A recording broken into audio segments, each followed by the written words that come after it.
শ্রীমদ্ ভাগবতম, তৃতীয় স্কন্ধ, 19 অধ্যায়। অধ্যায়ের নাম হচ্ছে হিরণ্যাক্ষ বধ। তো ভগবান বরাহ অবতারে হিরণ্যাক্ষকে বধ করার জন্য যুদ্ধ শুরু হয়েছে। গত অধ্যায়ে আমরা দেখলাম পরস্পর বাঘ যুদ্ধ হচ্ছিল। এখন শেষ দিকে যখন ব্রহ্মাজি দেখছেন যে আসুরিক সময় উপস্থিত হয়ে যাচ্ছে অতি সন্নিকটে, তো ভগবান এখনো তাকে হত্যা করছেন না। তো তখন ব্রহ্মাজি এসে ভগবানকে অনুরোধ করলেন যে আপনি তাকে বধ করুন, অতি শীঘ্রই বধ করুন। তো ব্রহ্মাজির অনুরোধে এই অধ্যায়ে আমরা দেখবো যে ভগবান বরাহ বরাহদেব হিরণ্যাক্ষকে বধ করবেন। মাতাজি বলুন, মীনাক্ষী মাতাজি। হরে কৃষ্ণ প্রভু, দণ্ডবত প্রণাম। আমার প্রণাম। মনে হয় আগে আমরা 4 তারিখে আমরা 26 পর্যন্ত কমপ্লিট করেছিলাম, 19 অধ্যায়ে। হ্যাঁ, 26 পর্যন্ত মানে পুরো অধ্যায় হয়নি। না, 26 পর্যন্ত হয়েছিল, 1 থেকে তার শেষে 26 তো পর্যন্ত হয়েছিল। তার দুইটাই শ্লোক বাকি আছে, তো দুইটা শ্লোক তো বাকি রাখার কোনো মানে কারণ নাই। 26 পর্যন্ত লেখা রয়েছে। কারণ দেখেন, মানে কত অধ্যায়ে যদি 26 পর্যন্ত হয়ে থাকে তাহলে তার মাত্র দুইটা বাকি আছে, দুইটা তো আমি বাকি রাখবো না এক অধ্যায়ের। 26, 27, 28, 29, 30, 31, 19 অধ্যায়। হিরণ্যক্ষ আমরা বধ এখন তো 19 অনেকগুলো অধ্যায় শুরু হয়েছে প্রভু। করছি। আমরা 19 অধ্যায় শুরু করছি এখন।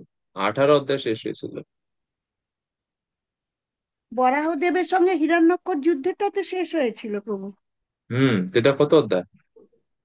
ওটা 18 অধ্যায় ছিল। হুম। তা 18 অধ্যায় কত নাম্বার শ্লোক পর্যন্ত হয়েছিল? না, আমরা 19 অধ্যায় আরম্ভ করেছিলাম প্রভু, এক 19 থেকে অধ্যায় আরম্ভ। 26 পর্যন্ত পড়া হয়েছিল। 19 অধ্যায় আরম্ভ হয়েছে। 4 তারিখে আরম্ভ হয়েছে, 4/11-তে।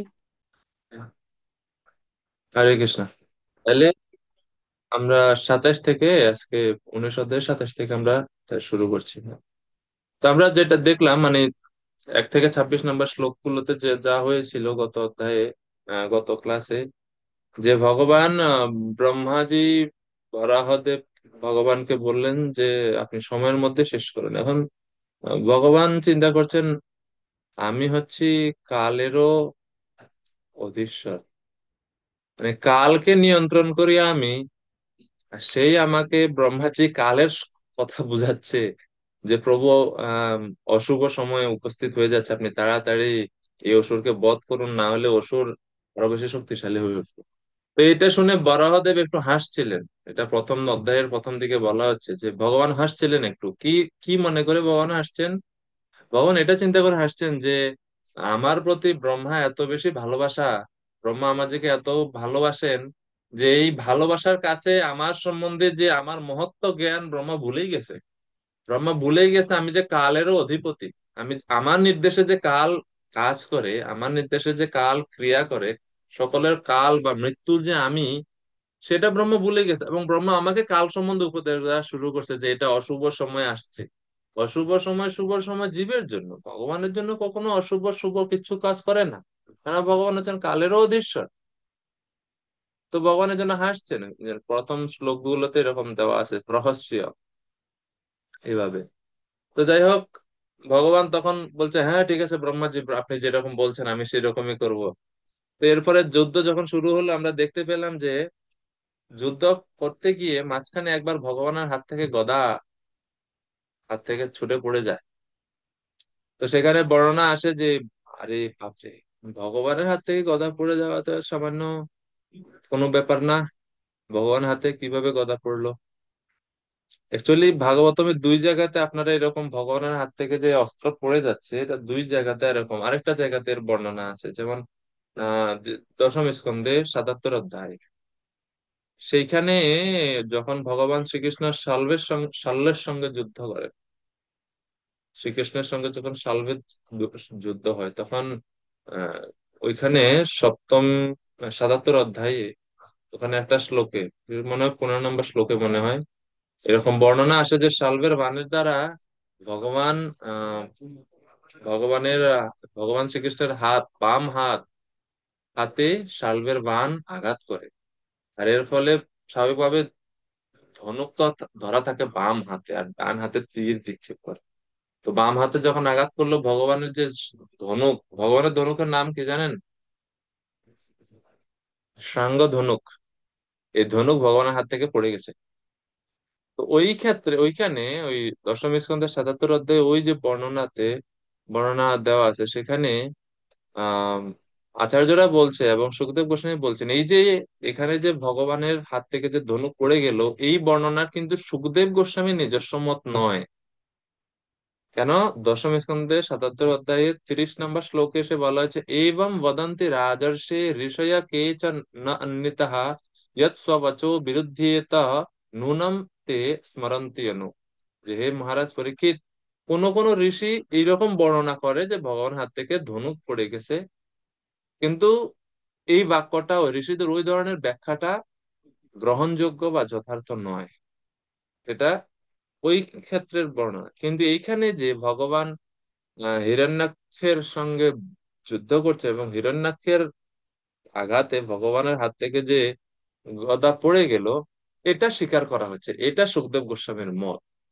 এখন প্রশ্ন, আরে ভগবানের থেকে অসুরের শক্তি কি বেশি হয়ে গেল, বা এনারা দুইজন কি সমান সমান শক্তির? নাইলে কি কেন ভগবানের হাত থেকে অস্ত্র পড়ে যাবে হিরণ্যাক্ষের আঘাতে? এটা কিভাবে গ্রহণ করবো আমরা? এর মানে কি বোঝা যাচ্ছে ভগবান থেকে অসুর বেশি শক্তিশালী? নাহলে ভগবানের হাত থেকে অস্ত্র কেন পড়লো? আপনারা কেউ বলতে পারবেন এর কারণ কি?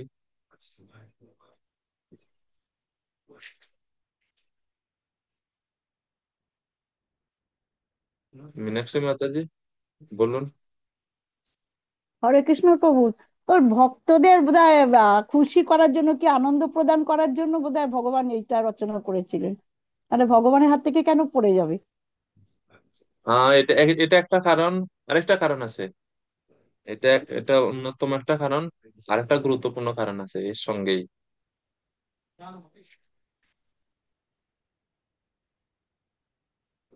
মানে এখানে বলা হচ্ছে, আচার্যরা যেভাবে বলছেন যে এখন যে ভগবানের হাত থেকে গদা খুলে পড়ে গেল, এতে কিন্তু ভগবানের শক্তির বা ভগবানের যে ভগবত্তার কোনো ব্যত্যয় ঘটছে না, বা এখানে ভগবানের সুনামের কোনো অপযশ হচ্ছে না। আচ্ছা আচ্ছা। তো এর কারণ কি? এর কারণ হচ্ছে, মানে এটাকে আমরা এভাবে বুঝতে পারি যে এখানে হিরণ্যাক্ষটা কে? হিরণ্যাক্ষ হচ্ছে ভগবানেরই পার্শ্বদ। জয় বিজয়। ইয়েস। এখন জয় বিজয় জগতে আসার মূল কারণটা কি? ভগবানের ইচ্ছা। ভগবানের ইচ্ছা ছিল বীর রস আস্বাদন করবেন।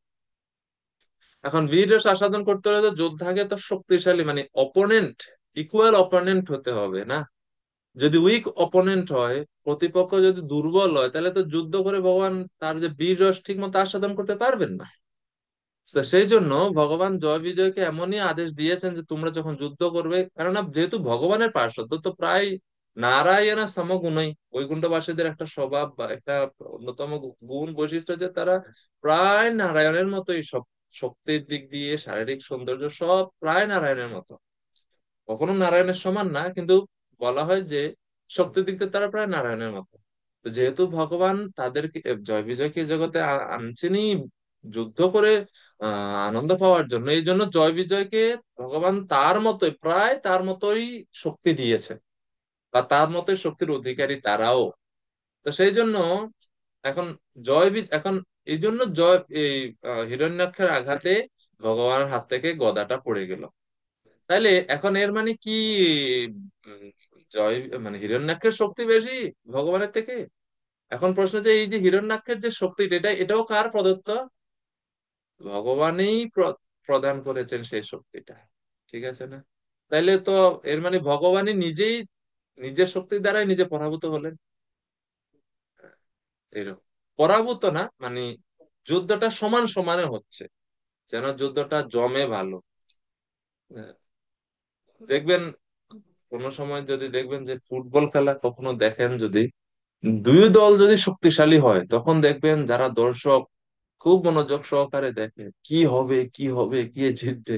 যদি দেখা যায় যে না, এক দল একবারেই খুবই উইক, সবাই জানে এই দল পারবেই না, আহ, তখন তো খেলাতে তো ইন্টারেস্টিং থাকে না, কোনো টার্নিং পয়েন্ট থাকে না, যে কি যে কোনো সময় খেলা ঘুরে যেতে পারে এরকম কোন একটা একটা ভাব থাকে না, একটা টান টান উত্তেজনা থাকে না।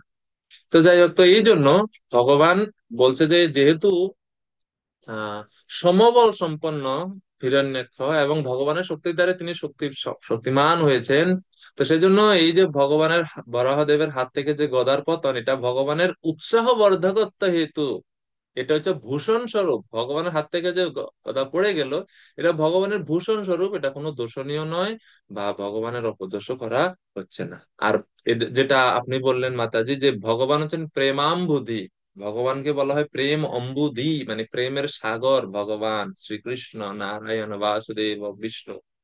তিনি তার ভক্তের নিকট নিজে শত শতবার পরাজিত হতে রাজি। তো তিনি মানে ভগবান দ্বিতীয় ব্যাখ্যা যেটা আপনি বললেন, যে আমার ভক্ত আসছে আমার সঙ্গে যুদ্ধ করতে, আমার কি এত সাহস এত শক্তি আছে আমার ভক্তের বিরুদ্ধে জয় লাভ করব, যেহেতু জয় বিজয় আমার পার্শ্বদ। তো সেই জন্য ভগবান মনে হচ্ছে পরাজয় হয়ে বরণ করলেন, এই জন্য ভগবানের হাত থেকে পড়ে গেল। এই হচ্ছে গত ক্লাসের এগুলো কিছু জাস্ট বিষয় ছিল। তো 26 নাম্বার পর্যন্ত আমরা দেখলাম যে ভগবান বধ করলেন বরাহদেব হিরণ্যাক্ষকে। এখন 27 থেকে যখন হিরণ্যাক্ষকে বধ করলেন, তো তো কৃষ্ণকে বলা, যেমন বলাই না আমরা যে কৃষ্ণ এতে চাংস কলা পুংস কৃষ্ণস্তু ভগবান স্বয়ং ইন্দ্রারি ব্যাকুলম লোকম মৃড়য়ন্তি যুগে যুগে। ইন্দ্রারি মানে কি? মানে ইন্দ্রের শত্রু বা দেবতাদের যারা শত্রু তাদেরকে তিনি বিনাশ করেন। তো স্বাভাবিকভাবে হিরণ্যাক্ষ তো হিরণ্যকশিপু এই লীলাতে তো দেবতাদের শত্রু মতোই কার্য করছেন। তো সেই জন্য যখন হিরণ্যাক্ষকে বধ করছেন ভগবান, ভগবানের প্রতি তখন দেবতারা খুব খুশি, কেননা তাদের শত্রু বধ হলো। তো ব্রহ্মা আদি সমস্ত দেবতারা এবং অন্যরা হিরণ্যাক্ষকে প্রশংসা করছে। হ্যাঁ, হিরণ্যাক্ষকে প্রশংসা করছে যে কত বড় বীর, হ্যাঁ, সে ভগবানের হাতে বধ হওয়ার সৌভাগ্য লাভ করেছে। হিরণ্যাক্ষকে বধ করছে, হিরণ্যাক্ষের প্রশংসাও করছে, আবার মনে মনে খুশিও হচ্ছে যে না, অ্যাটলিস্ট আমরা একটা আপদ থেকে বাঁচলাম। হিরণ্যাক্ষ যখন খুব অ্যাক্টিভ ছিল, হিরণ্যকশিপু আর এত বেশি মানে দেবতাদের উপর তাণ্ডব চালায়নি, কেননা হিরণ্যাক্ষই সবকিছু করছে, দায়িত্ব পালন করছে। তো দুইও ভাই একসাথে তাণ্ডব চালায়নি, এই জন্য দেবতারা এখনো পর্যন্ত হিরণ্যকশিপুর সম্বন্ধে এত বেশি কনসার্ন না। আছে, জানে হিরণ্যকশিপু কিছু তাণ্ডব চালাইছেন, কিন্তু এত বেশি তাণ্ডব মানে প্রকাশ্যে হিরণ্যাক্ষের মতন করছেন না, সেজন্য দেবতারা মনে মনে খুশি। তো 27 নাম্বার শ্লোকে আমরা দেখছি যে ব্রহ্মা এবং অন্যান্যরা হিরণ্যককে প্রশংসা করছে। क्षितौ शयानं तमाकुण्ठवाचसां करालदंष्ट्रं परिदष्टदच्छदम् अजादय वीक्ष शशंसुरागता अहो इमां को नु लभेत संस्थितिम्। তো ব্রহ্মাজি বলছেন অজ, অর্থাৎ ব্রহ্মা এবং অন্যেরা সেখানে এসে দেখলেন সেই ভীষণ দন্ত বিশিষ্ট দৈত্যটি তার অধর দংশন করে ধরাশায়ী হয়েছে, অথচ তার দীপ্তি মলিন হয়। তখন ব্রহ্মা তার প্রশংসা করে বললেন, আহা, এই প্রকার সৌভাগ্যজনক মৃত্যু কে লাভ করতে পারে। ওনারা প্রশংসা করছেন হিরণ্যাক্ষের। মানে এখানে লক্ষণীয় বিষয় হচ্ছে যে তার ভয়ঙ্কর চেহারা, এর মানে সে অসুর, কিন্তু স্বাভাবিকভাবে মৃত্যু হলে কি হয়, দেহ মলিন হয়ে যায় বা দেহের যে জ্যোতি বা দীপ্তি উজ্জ্বলতা সেটা ধীরে ধীরে নষ্ট হয়ে যায়। কিন্তু হিরণ্যাক্ষের বেলা এটা হয়নি, তার শারীরিক যে উজ্জ্বলতা দীপ্তি সেটা মলিন হয়নি, মানে জীবিত ব্যক্তির মতোই আছে। তখন ব্রহ্মাজি প্রশংসা করলেন বা যে বাহ, এরকম মৃত্যুর কয়জনের ভাগ্যে লেখা আছে, কয়জন এরকম এরকম মৃত্যু লাভ করে। এখন প্রশ্ন হচ্ছে তাহলে দেহের মলিনতা কেন যায়নি, দেহ কেন মলিন হয়নি, দীপ্তি কেন যায়নি? প্রভুপাদ বলছেন এটা অত্যন্ত আশ্চর্যজনক যে স্বাভাবিকভাবে আত্মা হচ্ছে প্রকৃত জ্যোতি, আত্মা হচ্ছে প্রকৃত সৌন্দর্য, আত্মাই হচ্ছে প্রকৃত সজীবতা। দেহের কোনো সজীবতা নাই, দেহের কোনো সৌন্দর্য নাই, দেহের কোনো ভালো কোনো স্বভাব নাই। দেহে হচ্ছে মানে পচনশীল বস্তু। আত্মা যতদিন আছে ততদিনই উজ্জ্বলতা চোখের মুখে চেহারার মধ্যে, এর সজীবতা। তো জগতে আমরা যখনই কাউকে বলি সুন্দর, এটা অবশ্যই আত্মার উপস্থিতির কারণে সুন্দর। যদিও সুন্দরটা নিত্য না, ক্ষণস্থায়ী, কিন্তু এই সুন্দরটাও মানে যতদিনই সুন্দর আছে এটা শুধুমাত্র আত্মার জন্য। তো সৌন্দর্য তো আত্মার, দেহের কোনো সৌন্দর্য হয় না। তো সেজন্য প্রভুপাদ বলছেন যে এটা এই জন্য দেহ যতদিন শরীরের দেহের মধ্যে যতদিন আত্মা থাকে ততদিন সৌন্দর্যতা দীপ্তি থাকে। বাহ, খুব সুন্দর লাগছে আপনাকে। আমরা টানটা এই যে কথাগুলো বলি আমরা, এগুলো হচ্ছে আত্মার উপস্থিতির কারণে। আর যখনই আত্মা দেহ ত্যাগ করে, তো স্বাভাবিকভাবে দেহের যে স্বভাব পচনশীল অবস্থা সেটা ধীরে ধীরে প্রকাশিত হতে থাকে। আর তো এটাই হয় যখন কেউ মারা যায়, দেহ নিষ্প্রভ হয়ে যায়, মলিন হয়ে যায়, নষ্ট হতে থাকে, পুষতে পুষতে শুরু করে। প্রায় 1 ঘন্টা 2 ঘন্টা পরেই দেখবেন মৃত ব্যক্তির শরীর আশেপাশে যাওয়া যাচ্ছে না। শরীরস্থ আহ ক্রিয়া বিক্রিয়া শুরু হয়ে গেছে, পচন হয়ে যাচ্ছে। আমার এখনো মনে আছে, আমার ঠাকুমা মারা গেছিল ওই সময়, আমি মনে হয় ক্লাস 4-এ না 5-এ পড়ি। তো আমার এখনো মানে খেয়াল আছে, এটা হচ্ছে ফার্স্ট টাইম আমি কোনো একজন মৃত ব্যক্তির এত কাছে গেছি। এরপর থেকে এখনো পর্যন্ত কখনো এরকম মানে মৃত ব্যক্তির কাছে অত বেশি যাওয়া হয়।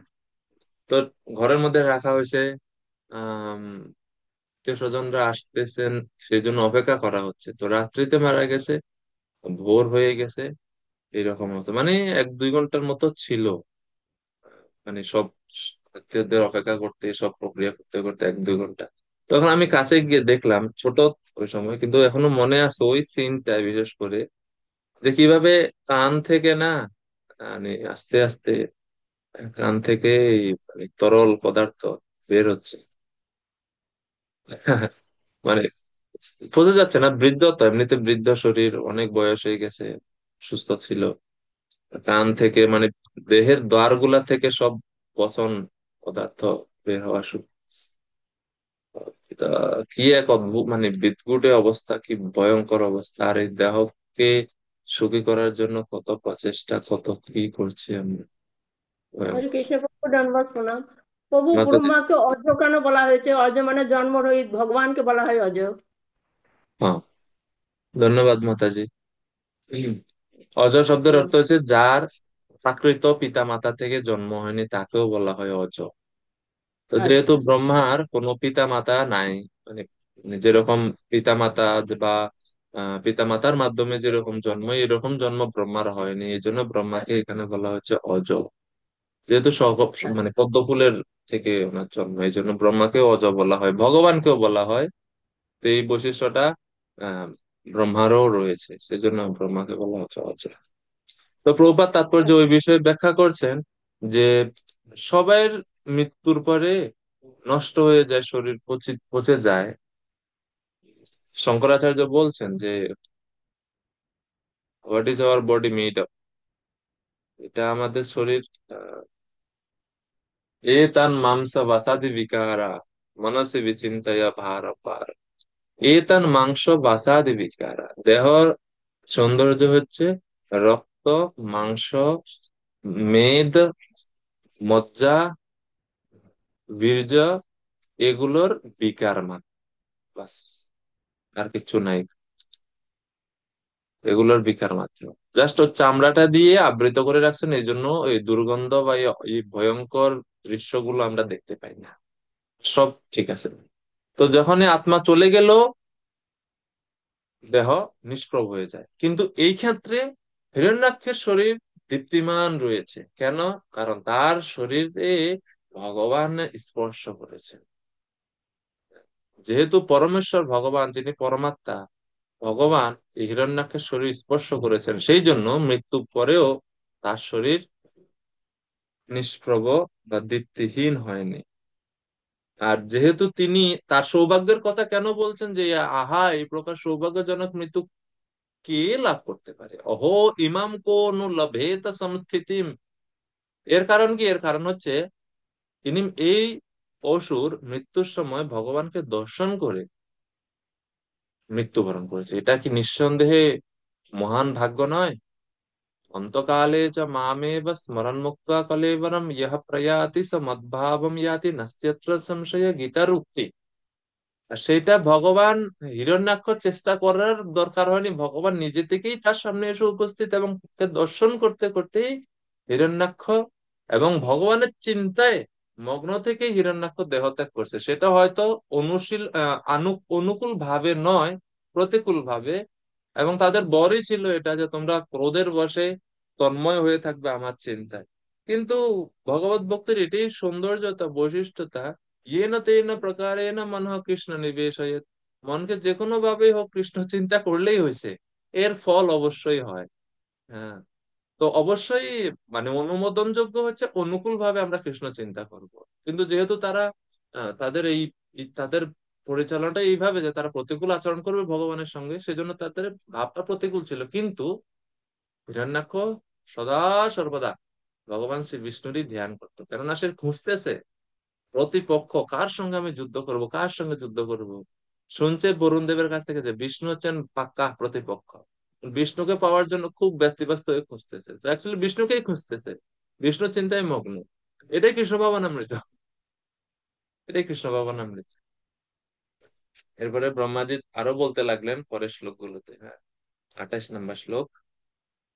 ব্রহ্মা বলতে লাগলেন, যোগীরা নির্জন স্থানে যোগ সমাধির দ্বারা অনিত্য জড় লিঙ্গ শরীরের বন্ধন থেকে মুক্ত হওয়ার আকাঙ্ক্ষায় যে শ্রী পাদপদ্মের ধ্যান করেন, সেই পায়ের দ্বারা আহত হয়ে দৈত্য শ্রেষ্ঠ তার শ্রীমুখ দর্শন করতে করতে তার নশ্বর শরীর ত্যাগ করেছিল।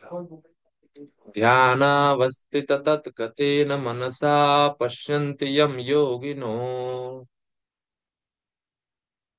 ধ্যানাবস্থিত তদ্গতেন মনসা পশ্যন্তি ইয়ম যোগিনো। যে যোগীরা ধ্যানের মাধ্যমে ভগবানের চরণ কমলের চিন্তা করার জন্য, ভগবানের চরণ কমল দর্শন করার জন্য দীর্ঘদিন ধরে অপেক্ষা করে, প্রচেষ্টা করে, তপস্যা করে, সেই ভগবান যিনি যোগীদেরও পরম আশ্রয়, পরম গন্তব্য, সেই ভগবানের সাক্ষাৎ দর্শন করে তার পায়ের দ্বারা স্পর্শ প্রাপ্ত হয়ে তার শ্রীমুখ দর্শন করতে করতে এই হিরণ্যাক্ষ তার জড় শরীর ত্যাগ করছে। তো শাস্ত্রে বলা হচ্ছে ভগবানের সম্মুখে ভগবানের চিন্তা করতে করতে এবং বৈষ্ণবদের সাথে, মানে মৃত্যুর সময় কেউ যদি তার পাশে ভগবানকে এবং মৃত্যুর সময় কেউ যদি বৈষ্ণবদেরকে তার কাছে পায়, বৈষ্ণবদের সান্নিধ্যে থেকে যদি মৃত্যুবরণ করতে হয়, বলা হচ্ছে এই উভয়েরই সমান ফল করে, সমান ফল। মানে মৃত্যুর সময় মৃত্যু উপস্থিত, মৃত্যু মানে মরে যাব, ওই সময় যদি বৈষ্ণবেরা কাছে থাকে, বলছে এটা হচ্ছে সবচেয়ে বড় সৌভাগ্য। সব সাধন ভজনে এটা হচ্ছে পরম প্রাপ্তি স্বরূপ, যে বৈষ্ণবদেরকে আমি আহ, কাছে পেয়েছি। কারণ আমি যদি কোনো কারণে হয়তো শারীরিক কষ্টের কারণে হোক বা যে কোনো কারণে হোক, আমি যদি কৃষ্ণকে ভুলেও যাই, বৈষ্ণবদের সান্নিধ্যে থাকার ফলে ওনারা আমাকে কৃষ্ণ স্মৃতি দান করবে। এই হচ্ছে মহাসৌভাগ্য, মহাসৌভাগ্য। তো ব্রহ্মাজি এইভাবে হিরণ্যাক্ষের প্রশংসা করছেন যে সে যোগীরা যেটাকে পায় না সেটাকে সে সহজে পেয়ে গেছে। পন্থাস্তু কোটি শতবৎসর সম্প্রগম্য বায়োরথাপি মনসো মুনিপুঙ্গবানাম योऽप्यस्ति यत्र पदसिम्नि अविचिन्ततत्ते গোবিন্দমাদিপুরুষম তমহম ভজামি। পন্থাস্তু কোটি শতবৎসর, শত কোটি বৎসর ধরে তারা এই মনের গতিতে ধাবিত হয়েও ভগবানের নখাগ্র দর্শন করতে ব্যর্থ হয় অনেকে। সেই ভগবানকে দর্শন করে কত বড় সৌভাগ্য!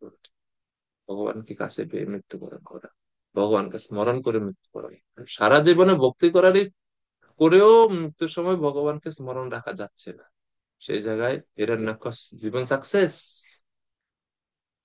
তো প্রভুপাদ এই জন্য বলছেন যে ভগবানের পদাঘাতেই যোগের পরম সিদ্ধি লাভ হয়। যোগীরা কোটি বছর তপস্যা করে যে সিদ্ধি লাভ করে, হিরণ্যাক্ষ ভগবানের পায়ের আঘাতেই সে সিদ্ধি লাভ করে ফেলেছেন। এটা হচ্ছে ভগবানের চরণ কমলের দ্বারা স্পর্শ হওয়ার মহিমা। ভগবানের শরীর স্পর্শে সবসময় পরিবর্তন হয়। ভগবান রামচন্দ্রের চরণ স্পর্শে অহল্যা পরিবর্তন হলো।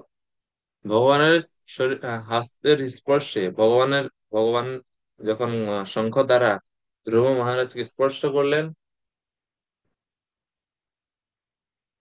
ধ্রুবর পরিবর্তন হয়ে গেল। ধ্রুব কোনো কথা বলতে পারছিল না, প্রার্থনা নিবেদন করতে পারছিল না, কিন্তু সেখানে পরিবর্তন হয়ে গেল।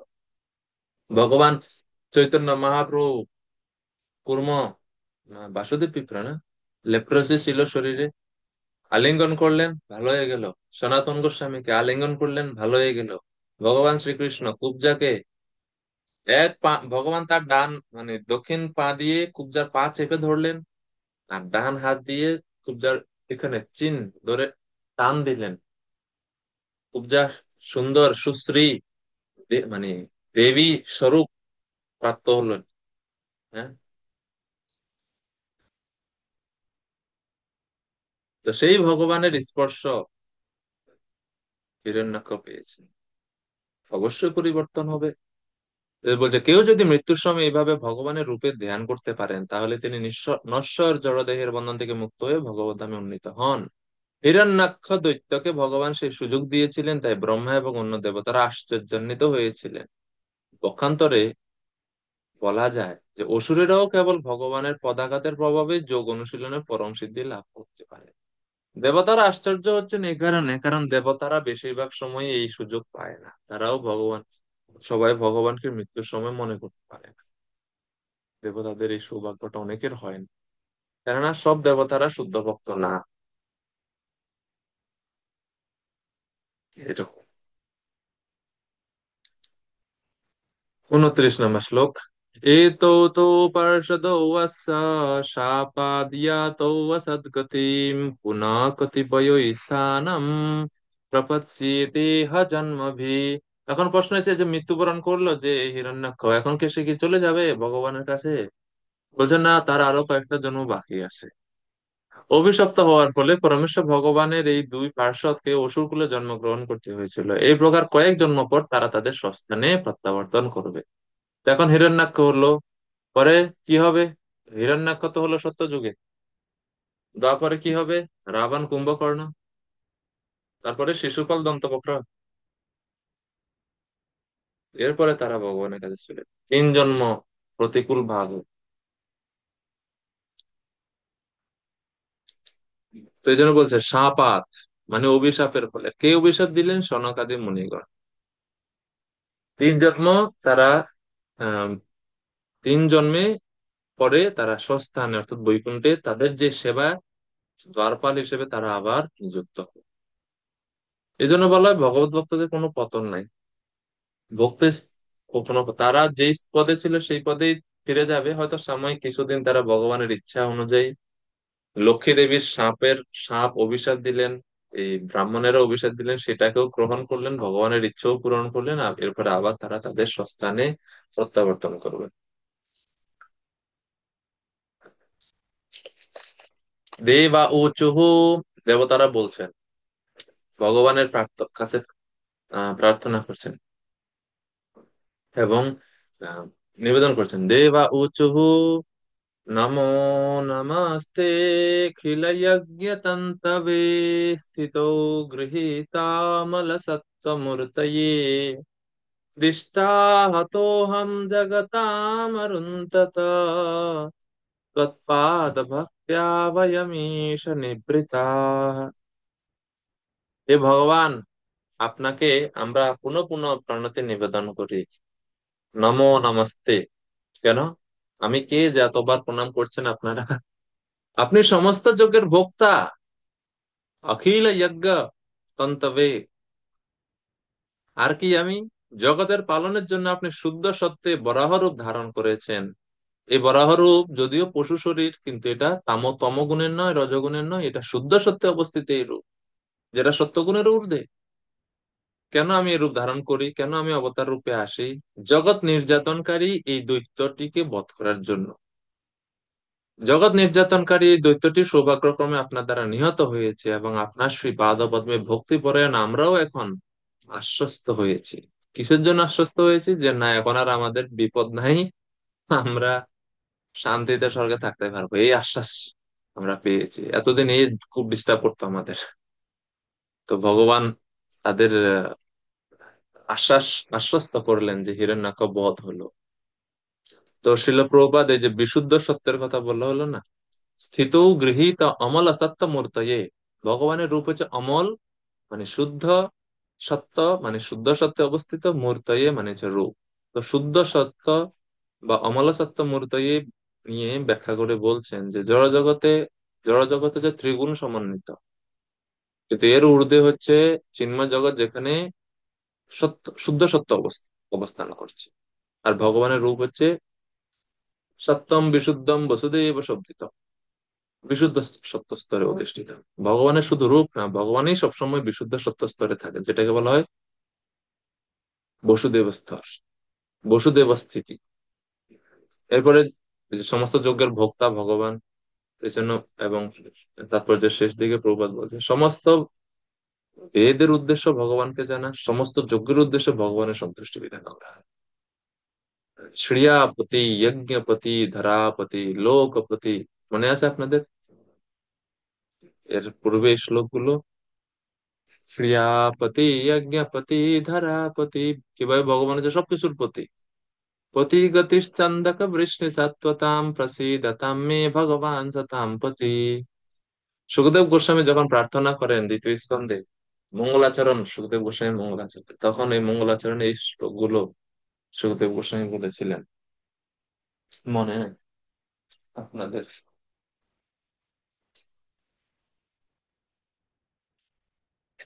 এক্সপ্রেশন দেখে এটাই বোঝাচ্ছে যে আমরা তো জানি না এটা কোথায় আছে। স্বাভাবিক, ভুলে যাওয়াটা স্বাভাবিক। যাই হোক, 31 নম্বর শ্লোক। তো মৈত্রেয় ঋষি এখন বলছেন, ভগবান এই যে বরাহদেব, তিনি তো হিরণ্যাক্ষকে বধ করলেন, এখন এরপরে কি করলেন? মৈত্রেয় ঋষি বললেন, এইভাবে অত্যন্ত ভয়ানক হিরণ্যাক্ষ দৈত্যকে সংহার করে আদি বরাহ ভগবান শ্রীহরি তার নিত্যানন্দ ধামে প্রত্যাবর্তন করলেন। তখন ব্রহ্মা প্রমুখ সমস্ত দেবতারা দেবতাদের দ্বারা ভগবান সংস্তুত হয়েছিলেন। সমস্ত দেবতারা ভগবানের প্রশংসা করেছিলেন। তো শ্রীল প্রভুপাদ বলছেন যে ভগবান হচ্ছে সবকিছুর আদি, এই জন্য ভগবানকে বলা হচ্ছে আদি বরাহ। যেমন যেমন আমরা বলি না, অনাদির আদি গোবিন্দ, অহম আদি হি দেবানাম মহৎ। তো সবকিছুর আদি, মত্তঃ পরতরঃ সর্বম, অহম সর্বস্য প্রভব। এই সব শ্লোকের মূল একটাই লক্ষ্য, আমি হচ্ছে সবকিছুর আদি। এই জন্য ভগবানকে এখানে বলা হচ্ছে আদি বরা। তাহলে কেন আদি বরা হলো, বলা হলো, বোঝা গেল যেহেতু ভগবান হচ্ছেন জগৎ সৃষ্টির সবকিছুর আদি, এই জন্য ভগবানকে বলা হচ্ছে আদি বরা। এরপরে প্রপাত বলছেন, বরাহদেব বলল আদি শুকর। জড় জগতে বরাহ বা শুকরকে সবচেয়ে ঘৃণ্য বলে মনে করা হয়, কিন্তু আদি শুকর বা পরমেশ্বর ভগবানকে কোনো সাধারণ শুকর বলে মনে করা হয়নি। এমনকি ব্রহ্মা এবং অন্য দেবতারাও ভগবানের এই বরাহ রূপের প্রশংসা করছেন। ভগবানের আবির্ভাব তিরোভাব সূর্যের মতো, সেই সম্বন্ধে প্রভুপাদ বলছেন যে ভগবান বিভিন্ন রূপে অবতরণ করেন। রামাদি মূর্তিষু কলা নিয়মেন তিষ্ঠান নানা অবতার মকরৎ ভুবনেষু, কিন্তু কৃষ্ণ স্বয়ং সমভবৎ পরম পুমানীয় গোবিন্দমাদি পুরুষম তমহম ভজামি। তো যেন বিভিন্ন রূপে তিনি আসেন। রাম আদি মূর্তেষু, তির্যক নৃ, তির্যক কখনো পশু, নৃ কখনো মানুষ, দেব কখনো দেবতা রূপে, ইয়াদুষু কখনো জলচর রূপে, বিভিন্ন রূপে ভগবান আসেন। তো অবতার বলা হয় বিভিন্ন রূপে। অবতার মানে কি? অপ্রপঞ্চাৎ প্রপঞ্চে অবতারণম ইতি অবতার, এটা হচ্ছে অবতারের সংজ্ঞা। যিনি অপ্রপঞ্চ থেকে, মানে চিন্ময় ধাম থেকে, প্রপঞ্চে অবতারণম, প্রপঞ্চে জড় জগতে অবতরণ করেন, নেমে আসেন নিজের ইচ্ছায়, স্ব ইচ্ছায়। কেউ বাধ্য করে না ওনাকে, কর্মের দ্বারা বাধ্য না, কালের দ্বারা বাধ্য না, স্ব ইচ্ছায় তিনি হচ্ছেন অবতার। তো যেহেতু অবতরণ করেন, এই জন্য বলা হয় অবতার। এটা প্রপাত তাৎপর্য শেষে আলোচনা করেছেন 31-এ। 32 নম্বর শ্লোক। তো মৈত্রেয় ঋষি বলছেন যে, মৈত্রেয় ঋষি বলছেন, এই যে আমি আপনাকে এই যে বরাহদেবের হিরণ্যাক্ষর বধ লীলা বললাম, আমি কিন্তু মন গড়া বলি নাই। আমি আমার গুরুমুখ থেকে যা শুনেছি, গুরুজনদের কাছ থেকে যা শুনেছি, যা শিখেছি, তাই আমি যথাযথভাবে বলার চেষ্টা করেছি। 32 নম্বর শ্লোক। হে প্রিয় বিদুর, আমি তোমার কাছে আদি বরাহ রূপে পরমেশ্বর ভগবানের অবতরণ এবং মহান যুদ্ধে অমিত বিক্রম হিরণ্যাক্ষকে ক্রীড়াকের মতো বধ করার কাহিনী বর্ণনা করলাম। আমি আমার গুরুদেবের কাছ থেকে যা যেভাবে তা শ্রবণ করেছিলাম, সেইভাবে আমি তা বর্ণনা করেছি। এটা হচ্ছে একজন আদর্শ আহ, আচার্যের কাজ, আদর্শ প্রচারকের কাজ। আমরা যখন প্রচার করব, আমরা যখন কাউকে কৃষ্ণ কথা বলবো, আমাদেরও এইটাই করা উচিত। ভাগবতমে অনেক জায়গাতে এই পর্যন্ত এর বর্ণনা রয়েছে। যখনই কেউ কাউকে প্রশ্ন করে কোনো বিষয়ে, সৌনক ঋষিরা সুত গোস্বামীকে প্রশ্ন করছেন দ্বিতীয় স্কন্ধের শেষে, 10ম অধ্যায়ের শেষের দিকে। ব্রহ্মাজির ইচ্ছা, ওইখানে আলোচনা আসছিল যে পদ্মকল্প সম্বন্ধে বলবে, পদ্মকল্পে কি কি হয়েছিল তা। সৌনক ঋষিদের হঠাৎ মনে হলো, আরে আপনি প্রথম স্কন্ধে 13 অধ্যায় বলছেন যে বিদুর মহাশয় তীর্থযাত্রা শেষ করে হস্তিনাপুর একবার আসছেন, এসে ধৃতরাষ্ট্রকে গৃহত্যাগ করে এরপর আবার তিনি বের হয়ে গেছেন। আচ্ছা, এই যে উনি এই যে তীর্থযাত্রা করতে গেলেন, বের হয়ে গেলেন, উনার মতন ভগবত ভক্ত তীর্থযাত্রা তো আর এমনিতে খালি ঘুরবে আর ভিক্ষা করে খাবে এরকম না। অবশ্যই তিনি বিশেষ কিছু কাজ করেছিলেন, বিশেষ কোনো মহাত্মাদের সঙ্গ করেছিলেন, বিশেষ কিছু আধ্যাত্মিক জ্ঞান লাভ করেছিলেন। সে সম্বন্ধে আমাদের শুনতে খুব ইচ্ছে হচ্ছে, বলুন। শৌনক ঋষিরা প্রশ্ন করছে সুত গোস্বামীকে। সুত গোস্বামী যখন এই প্রশ্নের উত্তর দিতে যান, তিনি বলেন, এই শৌনক ঋষিগণ, আপনারা যেরকম প্রশ্ন করেছেন, ঠিক অনুরূপ প্রশ্ন পরীক্ষিত মহারাজ সুখদেব গোস্বামীকেও করেছিলেন। আমি সেই কথাই আপনাদের কাছে বলছি। মানে কিভাবে কোর্টিং প্রিভিয়াস অথরিটি, পূর্বতন আচার্য যারা, মহাজন যারা, তাদের উদ্ধৃতিকে, তাদের তাদের উক্তিকে, তাদের কথোপকথনকে প্রমাণ হিসেবে গ্রহণ করি না। এটা হচ্ছে পরম্পরা, যে মন গড়া কিছু যুক্ত করব না, যথাযথভাবে যা শুনেছি, যথামতে যথাশ্রুতম। আমরা পূর্বেও দেখেছি ভাগবতম এই প্রসঙ্গ আসছে, আমি যেরকম বুঝেছি শুনেছি, সেইভাবে আমি আমার উপলব্ধি অনুসারে বর্ণনা করবো। মৈত্রেয় ঋষি নিজেই বলেছেন 3য় স্কন্ধের শুরুর দিকে। তো সেটাই এখন এখানে বলছেন আবার, যে আমি গুরুদেবের কাছ থেকে যেভাবে শ্রবণ করেছিলাম সেইভাবে আমি বলছি। যথানুক্তম, মানে গুরুদেবের বাক্য অতিক্রম না করে, অর্থাৎ গুরুর আজ্ঞা মেনে, যতটুকু আমি গুরুর কাছ থেকে শুনে যতটুকু আমি অর্থ উপলব্ধি করেছি, সেই অনুরূপে আমি বলছি। এখানে বিদুরকে সুমিত্র শব্দ দ্বারা, আহ আচার্যগণ বলছেন সুমিত্র শব্দ দ্বারা বিদুরকে ইঙ্গিত করা হচ্ছে। সুমিত্র মানে হচ্ছে বিদুরেরই আরেক নাম হচ্ছে সুমিত্র, মানে পরম মিত্র। সুমিত্র কেন বলা হচ্ছে? আরে বন্ধু, মিত্র মানে বন্ধু, কি জগতে বন্ধু হয়? যে কৃষ্ণ কথা আমাকে মনে করিয়ে দেয়, সেই তো সবচেয়ে পরম বন্ধু, তাই না? বিদুর মৈত্র ঋষিকে প্রশ্ন করার মাধ্যমে বাধ্য করছেন। এমনিতেই মৈত্র ঋষি সবসময় ভগবত ভাবনা থাকেন, কিন্তু বিশেষ করে বিদুরের প্রশ্নের কারণে তিনি ভগবানের বিশেষ বিশেষ লীলা এখন স্মরণ করার সুযোগ পাচ্ছেন। এজন্য বলছেন, বিদুর তুমি তো সুমিত্র। এইভাবে তো প্রভুপাদ বলছেন, শ্রবণ করতে হয় পরম্পরা ধারায়, পরম্পরা ছাড়া শ্রবণ করা উচিত নয়, এবং যথার্থ বৈষ্ণবদের কাছ থেকেই শ্রবণ করতে হবে।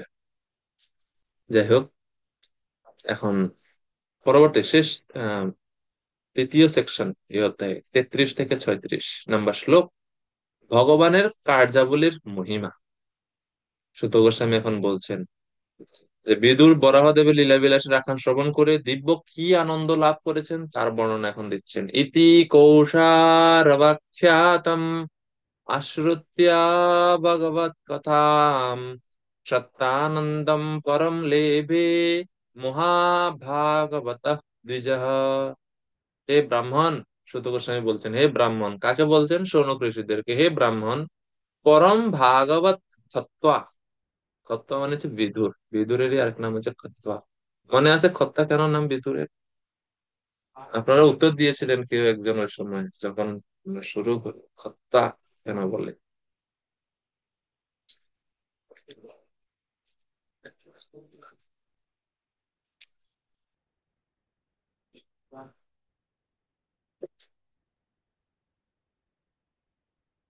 পিতা ব্রাহ্মণ আর মাতা হচ্ছে নিম্ন বর্ণের, এই কারণে খত্তা বলা হয়, সত্তা। তো যাই হোক, পরম ভাগবত কর্তা বিদুর মহর্ষি কৌশারবের। কৌশারব কার নাম? মৈত্র ঋষির নাম। ওনার নাম কৌশারব কেন বলা হলো? ওনার পিতার নাম হচ্ছে কুষারুর, কুষারু, কুষারুর পুত্র, এই জন্য কৌশারব। মৈত্র ঋষির আরেক নাম হচ্ছে কৌশারব। তদস্য কৌশারব শর্ম ধাতু হরের কথা ইব কথা সুসারম উদ্ধৃত্য পুষ্পেভ্য ইবার্ত বন্ধু শিবায় নঃ কীর্তয় তীর্থ কীর্তি। প্রথম দিকে বিদুর এরকম ভাবে মৈত্র ঋষিকে কথা বলার জন্য অনুপ্রেরণা দিয়েছিলেন যে আপনি ভ্রমরের মতো, সারগ্রাহীর মতো, সমস্ত কথার মধ্যে যেটা মূল সার, কৃষ্ণ কথা, সেটা আপনি বর্ণনা করুন। যেরকম মৌমাছি মধুকর ফুলের থেকে মধু সারটা সংগ্রহ করে, আপনিও সেই রকম ভাবে সার স্বরূপ কৃষ্ণ কথা বলুন। তো সেইখানেও বিদুর মৈত্রেয়কে কৌশারব বলে সম্বোধন করেছে। তো কৌশারবের কাছ থেকে পরমেশ্বর ভগবানের লীলা বিলাসের আখ্যান শ্রবণ করে দিব্য আনন্দ লাভ করেছিলেন এবং তার ফলে তিনি অত্যন্ত প্রসন্ন হয়েছিলেন, অত্যন্ত পরমানন্দ লাভ করেছিলেন। বিদুরের এখন মাথায় এটা কিছু নাই। এখন খেয়াল করতে হবে, এখন যে বিদুর তীর্থক্ষেত্রে আছেন, অলরেডি যুদ্ধ চলছে মহাভারতে, আপনারা শুনতে পাচ্ছেন ঢাল তলোয়ারের শব্দ, ঝনঝন চলছে কিন্তু মহাভারত, কুরুক্ষেত্রে। আর বিদুর এদিকে তীর্থে ভ্রমণ করছে, কৃষ্ণ কথা নিয়ে পরম আনন্দে আছে। এই অর্থাৎ কৃষ্ণ কথা যে শ্রবণ করছে, ওনারা আর ওই পরিবারের রাজ্যের কি হচ্ছে ওই সব বন্ধন আসক্তি থেকে মুক্ত হয়ে গেছেন, সব আসক্তি থেকে মুক্ত হয়ে গেছেন, কোনো কিছু এখন কাজ করছে না। এটা হচ্ছে কৃষ্ণ কথা শ্রবণের রহস্য এবং ফল। নিবিষ্ট চিত্তে যদি আমরা কৃষ্ণ কথা শ্রবণ করি, সবসময় ভগবত ভাবনায় নিবিষ্ট থাকা উচিত। কিন্তু যদি আমরা সেটা পারি না, আমরা চেষ্টা করতে পারি অ্যাটলিস্ট যত সময় আমরা ভাগবত পড়বেন, আপনি আপনার সময় বা শুনবেন কোনো বৈষ্ণবদের কাছ থেকে, মহারাজদের কাছ থেকে, অতটুক সময় যেন আমরা নিবিষ্ট থাকতে পারি। তো প্রভুপাদ তাৎপর্যে খুব কিছু পয়েন্ট নিয়ে আলোচনা করছেন। প্রথম পয়েন্ট, প্রভুপাদ বলছে সদ্গুরুর কাছ থেকে শ্রবণের মাধ্যমেই আমরা তত্ত্ব উপলব্ধি করতে পারি। এই জন্য অবশ্যই সদ্গুরুদেবের কাছ থেকে প্রতিদিন আমরা কৃষ্ণ কথা যেন শুনি। যে গুরুদেবের আশ্রিত দীক্ষিত হন না কেন, আমাদের সকলে তো পরম গুরুদেব ছিল প্রভুপাদ, জগৎ গুরু, জগৎ শিক্ষক। প্রভুপাদের ক্লাস তো শ্রবণ করাই উচিত প্রত্যেক ইসকনের আশ্রিত দীক্ষিত ভক্তদের সাথে সাথে, বিশেষ করে যারা দীক্ষা গ্রহণ করেছেন। এটা এটা দরকার যে আপনি আপনার পরমারাধ্যতম গুরুদেবের মুখ থেকে কৃষ্ণ কথা শ্রবণ করবেন প্রতিদিন। যদি গুরুদেব থাকেন, বর্তমান থাকেন, তাহলে তো মহা সৌভাগ্য, প্রতিনিয়ত আপনি লেকচার পাবেন শ্রবণ করার জন্য ইউটিউবে বা বিভিন্ন মারফতে। আর যদি গুরুদেব না এই জগৎ থেকে চলে যান, তিনি যদি, তাইলেও তো রেকর্ডেড ক্লাস থাকে। তো প্রতিদিন কি অল্প সময়ের জন্য হলেও গুরুদেবের কণ্ঠস্বর শ্রবণ করা উচিত।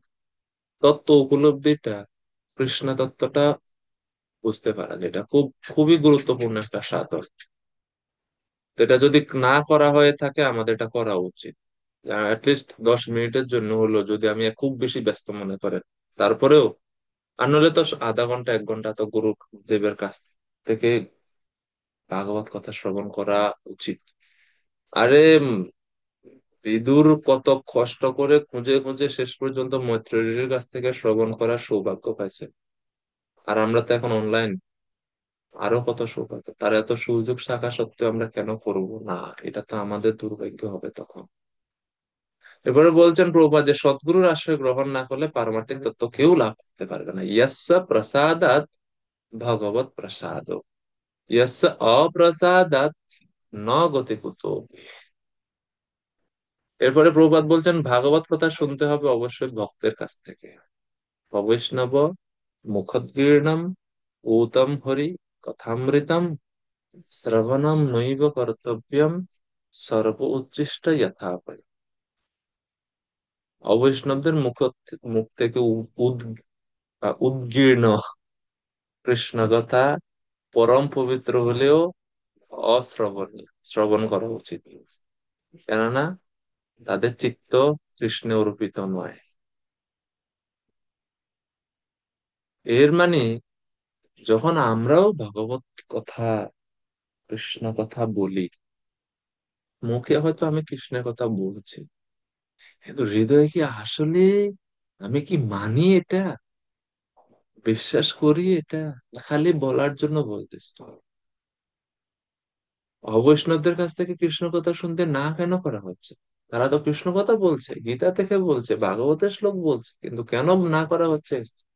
কারণ শ্রোতার বিশ্বাস, শ্রোতার আহ, দৃঢ়তা, তার কথার মাধ্যমে বক্তার বক্তার দৃঢ়তা, বক্তার হৃদয়ে ভগবানের প্রতি কতটুকু বিশ্বাস, তা তার কথার মাধ্যমে শ্রোতার কাছে যায়। অবৈষ্ণব যারা, তাদের ভগবানের প্রতি বিন্দুমাত্র বিশ্বাস নেই। তারা জাস্ট হয়তো ব্যবসার জন্য, কিছু টাকার জন্য, বা জনপ্রিয়তার জন্য তারা কৃষ্ণ কথা বলে বেড়ায়। এই জন্য তাদের কাছ থেকে শ্রবণ করতে না করা যায়। তাদের মনে তো ভগবানের প্রতি কোনো ভালোবাসা বা শ্রদ্ধা বিশ্বাস নাই। সতর্কবাণী হচ্ছে এখন আমাদের প্রতি, যে আদৌ কি আমি যা বলছি তা কি আসলে আমি মিন করি, বা আমি এটাকে জীবন, এটাকে আমি মানি? বড় একটা প্রশ্ন। মানা উচিত, হৃদয় থেকে মানার, হৃদয় থেকে গ্রহণ করব। গ্রহণ করার পরে যদি আমরা বলি, সেটা আরো বেশি শক্তিশালী হয়, আরো বেশি শক্তিশালী হয়। তো এই জন্য আমাদের অবশ্যই ভক্তদের কাছ থেকেই শ্রবণ করা কর্তব্য, অভক্তদের কাছ থেকে বেশি শ্রবণ করা উচিত নয়। হ্যাঁ। এরপরে প্রভুপাদ বলছেন মায়াবাদী ভাষ্য শুনিলে হয় সর্বনাশ। তোদের মন্দিরের এটাতে মনে হয় কথা নাই।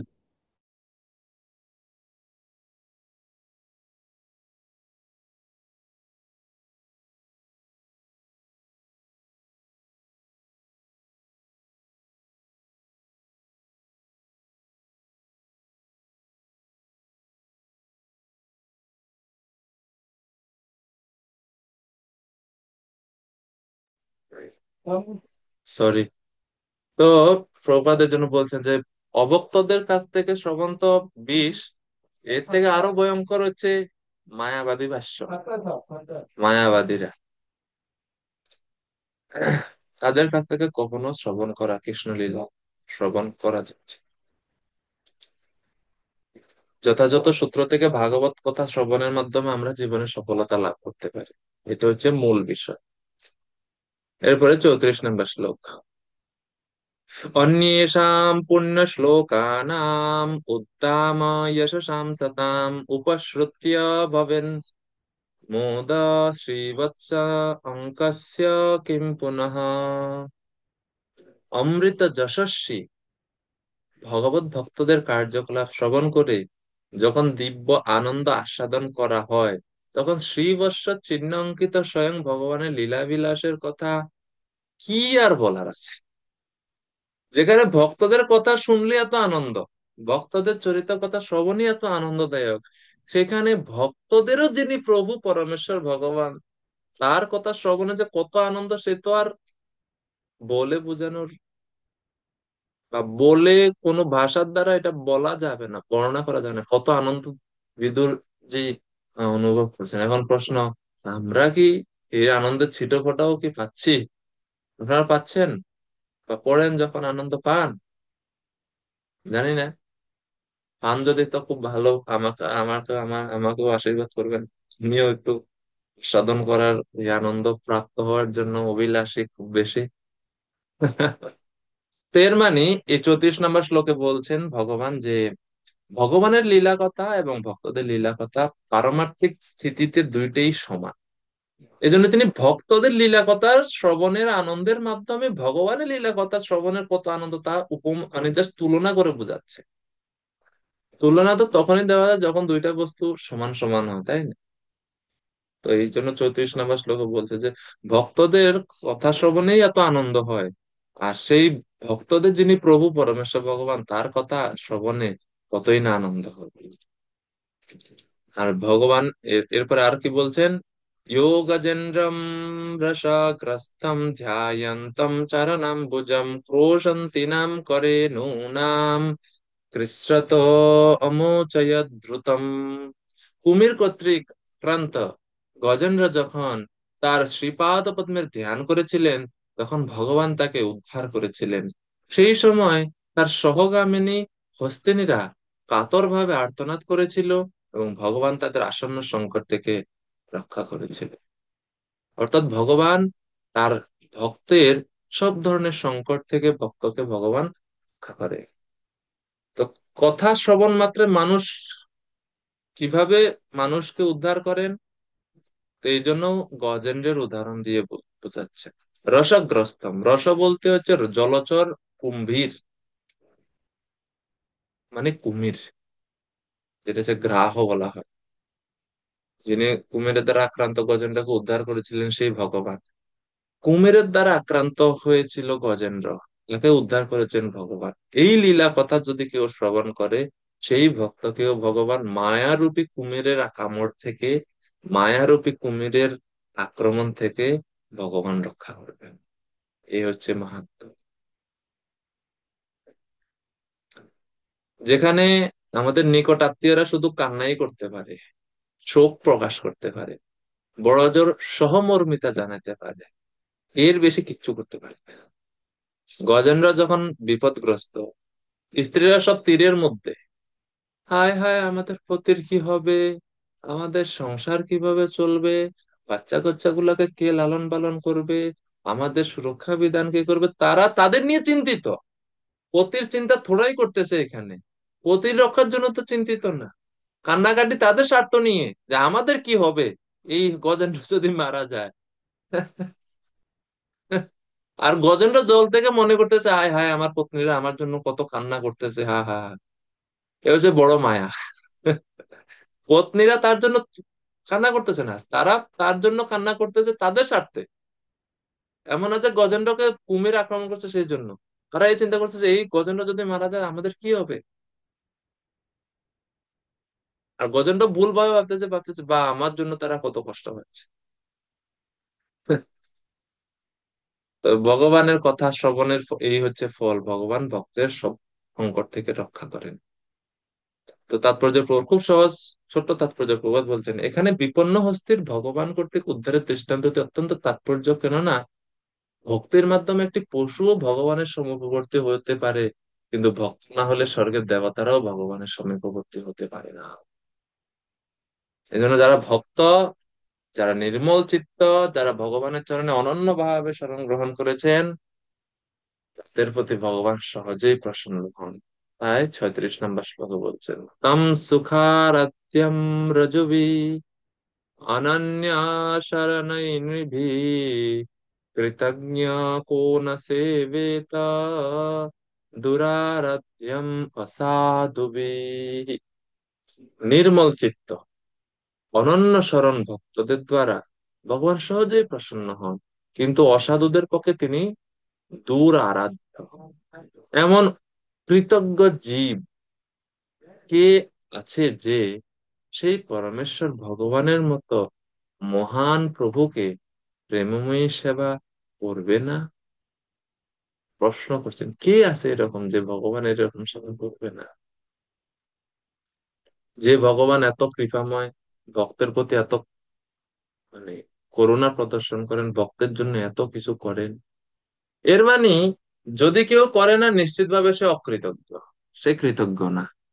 যদি কেউ কেউ নিজেকে কৃতজ্ঞ বলতে চায়, তাহলে অবশ্যই তার ভগবানের সেবা করা উচিত, কারণ ভগবান এত কৃপা করছেন আমাদেরকে।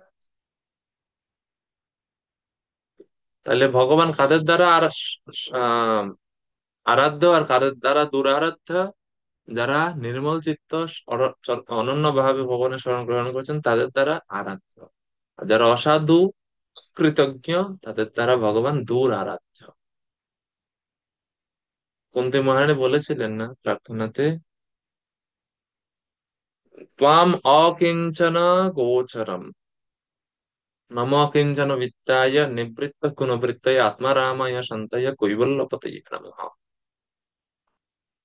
ব্রহ্ম সংহিতায় ব্রহ্মাজিও বলছেন, वेदेषु दुर्लभम् अदुर्लभम् आत्मभक्तो गोविन्दम् आदिपुरुषं तमहं भजामि। বেদেষু দুর্লভ, বেদ মার্গের দ্বারা যাবেন, বেদের কর্মমার্গের দ্বারা যাবেন, অষ্টাঙ্গ যোগের মার্গে যাবেন, নির্বিশেষ ব্রহ্মজ্ঞানের দ্বারা যাবেন, অদুর্লভ। দুর্লভ মানে ভগবানকে সহজে পাওয়া যাবে না। কিন্তু অদুর্লভম আত্মভক্ত, যারা ভক্তির যুগে ভগবানের সমীপবর্তী হওয়ার চেষ্টা করে, তাদের জন্য ভগবান অদুর্লভ, মানে খুব সহজে তারা ভগবানকে লাভ করে। এই জন্য বলছে দুর্বৃত্তরাই হচ্ছে অকৃতজ্ঞ হয়, যারা আসলে চোর এবং দুর্বৃত্ত, ওরা ভগবানের করুণার দান চিনতে পারে না, এবং তাই তার প্রতি তারা অকৃতজ্ঞতা পরায়ণ হয়ে প্রেমময় সেবা নিবেদনের তারা ইচ্ছা করে না, বা তারা প্রেমময় সেবা করতে চায় না। এর মানে বুঝতে হবে তারা হচ্ছে অকৃতজ্ঞ। আমরা দেখি যে উপদেশামৃতেও আহ, ঠিক এরকমই শ্লোক একটা আছে না, যে কে সে রাধাকুণ্ডের, এই এমন বিবেকে কে আছে যে সেই রাধাকুণ্ডের সেবা করতে চাইবে না। ঠিক এই শ্লোকের মতো মনে আছে আপনাদের, 10 নম্বর না 9 নম্বর শ্লোক উপদেশামৃতে, वैकुण्ठाज्जनितो वरा मधुपुरी तत्रापि रासोत्सवात् वृन्दारण्यमुदारपाणिरमना तत्रापि गोवर्धना राधाकुण्डमिहापि गोकुलपते प्रेमामृतप्लावनात् कुर्यादस्य विराजितो गिरितटे सेवां विवेकी न যেরকম এখানে শ্লোকে লেখা আছে কৃতজ্ঞ কোন সেবেত, এই উপদেশামৃতের উপবেশন বলছেন সেবাম বিবেকী না কহ। এর অর্থ তো আপনার জানেনই, যে শেষে বলা হচ্ছে এটাই যে আহ, এমন বিবেকী কি আছে, এমন যে এই গিরিতটে রাধাকুণ্ডের তীরে পরমেশ্বর ভগবানের আরাধনা করতে চাইবেন না, এরকম কে আছে? কোন ভজন বিজ্ঞ কৃষ্ণ ভক্তগণ সেবা করবেন না? তো এইভাবে নেগেটিভ প্রশ্ন করে বোঝাতে চাচ্ছেন যে সবাই করবে, যার বিবেক আছে তারা অবশ্যই রাধাকুণ্ডের সেবা করবেন, রাধাকুণ্ডের তীরে অবস্থান করে ভজন করবে।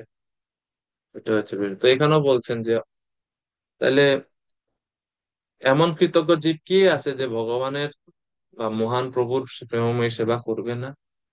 এই বলে এরপরে 37-38 নম্বর শ্লোক শেষ হচ্ছে ফলশ্রুতি, যে এই যে আমরা শ্রবণ করলাম দীর্ঘদিন ধরে ভগবানের লীলা কথা, হিরণ্যক্ষ এবং বরাহ লীলা, এর ফলশ্রুতি অর্থাৎ আমরা কি পাবো। যদিও আমরা কিছু কি পাবো আমরা আশা করি না, কিন্তু ভাগবত বলছে যে এই ফল হবে। यो वै हिरण्यक्षवदां महद्भुतां विक्रीडितं कारणसूकरात्मनः शृणोति गायति अनुमोदतञ्जसा विमोच्यते ব্রহ্মবধ अपि দ্বিজः। হে ব্রাহ্মণগণ, সুত গোস্বামী বলছেন শোনক ঋষিদের প্রতি, হে ব্রাহ্মণগণ, পৃথিবীকে উদ্ধার করার জন্য আদি বরাহ রূপে আবির্ভূত পরমেশ্বর ভগবানের দ্বারা হিরণ্যাক্ষ বদের এই অদ্ভুত আখ্যান যিনি শ্রবণ করেন, কীর্তন করেন, অথবা তাতে আনন্দ লাভ করেন, তিনি ব্রহ্মহত্যা জনিত মহাপাপ থেকেও মুক্তি লাভ করেন। হরি বল। এখন মুক্তি লাভ তো করেন পরে, কিন্তু এর আগে কন্ডিশন দিছেন। শ্রীনতি, গায়তি, অনুমোদতে অঞ্জসা, এই তিনটা কথা আছে এখানে। যেরকম আপনাদের মনে পড়ে এরকম সিমিলার কোন শ্লোকের কথা? ঠিক এরকমই শ্লোক বলেছেন পূর্বে কেউ ভাগবতে?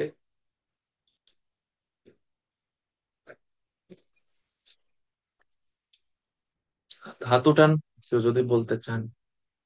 সেম শ্লোক বা সেম মানে এই তিনটা কথা ওই শ্লোকেও আছে। বিখ্যাত শ্লোক, বিখ্যাত প্রার্থনার মধ্যে আছে সেই শ্লোক। হ্যাঁ মাতাজি বলুন। মীনাক্ষী মাতাজি, আনমিউট হচ্ছে না? হ্যাঁ।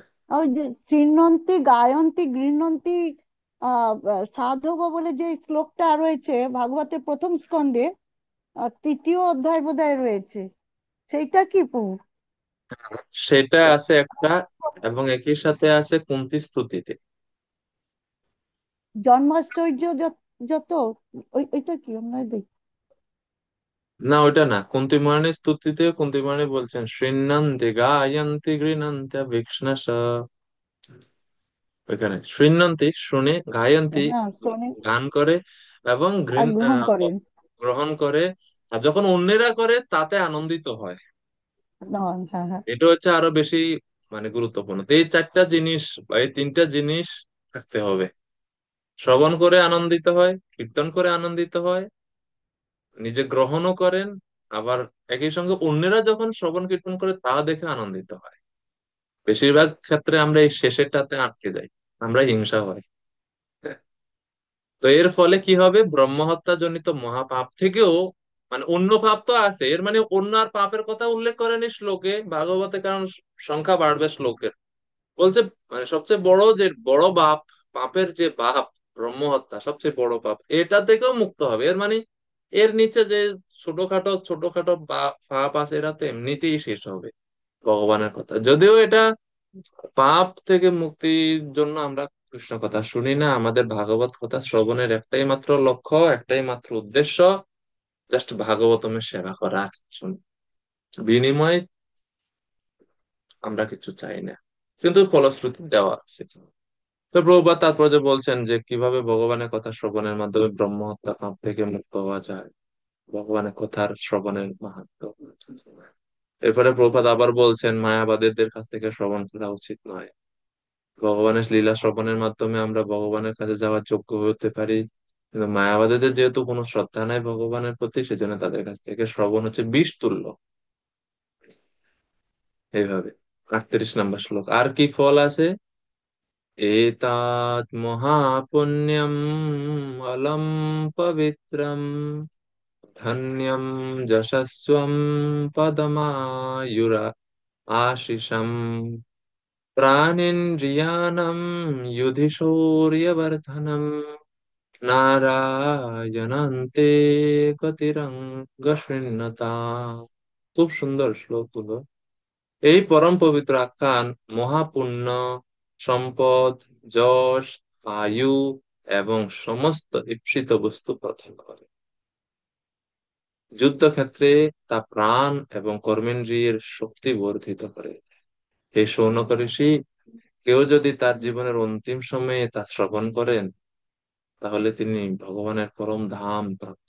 তো কেউ যদি মৃত্যু পথযাত্রী হয়, অবশ্যই আমরা এই ভাগবত কথা তাকে শ্রবণ করাতে পারি। অবশ্যই তিনি ভগবত ধাম প্রাপ্ত হবেন যদি তিনি শ্রবণ করেন। তো প্রবাদ বলছেন যে ভগবানের কথা শ্রবণের মাধ্যমে চিন্ময় ধাম প্রাপ্তি কত সহজ। আসলে কেউ যদি শ্রদ্ধা সহকারে এই ভক্তির যে যে অন্যতম দুইটি অঙ্গ শ্রবণ কীর্তন করে, খুব সহজে অল্প সময়ের মধ্যে অনর্থ থেকে মুক্ত হয়ে তিনি ভগবানকে লাভ করতে পারবেন।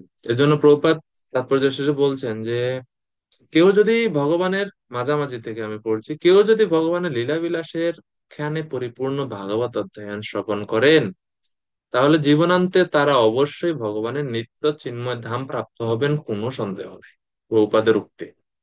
এইভাবে এইভাবে শ্রোতারা ইহলোক এবং চরমে পরলোকে উভয়ভাবে লাভবান হবে। ভগবত ভক্তিতে যুক্ত হওয়ার এইটি হচ্ছে পরম লাভ। ভগবত ভক্তির প্রথম স্তর হচ্ছে যথাযথ উৎস থেকে ভাগবত শ্রবণ করার জন্য কিছু সময় দেওয়া। চৈতন্য মহাপ্রভু ভক্তের 5টি অঙ্গ অনুমোদন করে গেছেন।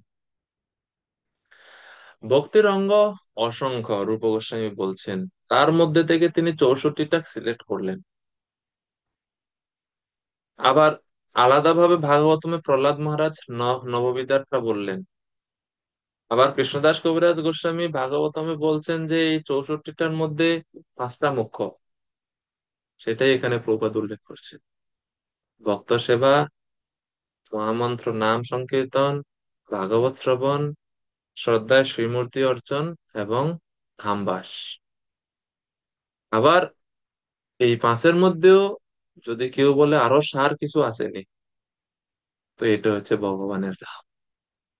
তো এই জন্য প্রভুপাদ বলছে কেবল এই 5টি কার্য অনুষ্ঠান করার ফলে জড় জগতের দুঃখ দুর্দশাময় অবস্থা থেকে ধার লাভ করা যায়। জাস্ট এই 5টা জিনিস প্রতিদিন করা উচিত। ইতি শ্রীমদ্ ভাগবতে তৃতীয় স্কন্ধে হিরণ্যাক্ষ বধ নামক 49 অধ্যায়ের ভক্তি বেদান্ত তাৎপর্য। হরে কৃষ্ণ হরে কৃষ্ণ, কৃষ্ণ কৃষ্ণ হরে হরে, হরে রাম রাম রাম হরে হরে। মাতাজি বলুন। হরে কৃষ্ণ প্রভু, প্রণাম। প্রণাম প্রভু, মাতাজি। এই মানে 14 অধ্যায়ের একটা ওই উপমাতে একটা লাইন আমি বুঝতে